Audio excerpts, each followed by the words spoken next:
Sabi daw ni Sugar, gusto daw niya ng treats. So, sige, pagbigyan natin.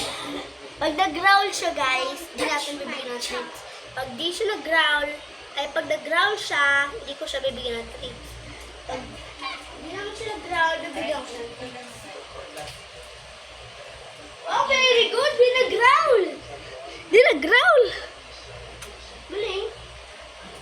Ito, guys, matapang itong aso na to. Hindi nyo lang makita. Yung kulay brown. Ito naman, dito nag-growl si Sisi pag binubuhat. Kahit wala ko sa na huwag siya mag-growl. Yan. O, di ba? Hindi! Ayun! So, guys, papiliin natin sila. Dahil ang pinaka-paborito ko sa kanila, ito si Sugar. O, isang Sugar na. Kahit mukhang basahan ka na, at amoy basahan ka na. Papiliin natin siya, guys. So, ito ba to? Yan ba? Ito ba? O yung sausage? Yung paborito talaga niya, guys, sa sausage. Pinapili ko sila. Ay, pinapili ko si ano. Tignan natin kay Sisi. Kung ito pinili ni Sisi, ito yung ibibigay ko sa kanya. Sipili ka. Ay, ito yung gusto niya, guys. Ito yung gusto niya. Si Ken na. Si Ken. Ken? Oh.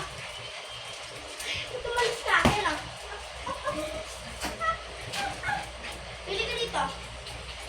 Pili ka. Wala na tayong choice. Ito na lang kay Ken. Dahil pang baby to eh. And 3. Si Sugar muna bibigyan natin, syempre. Tigdalaw silang, dati 1 lang. Tig 1 lang sila.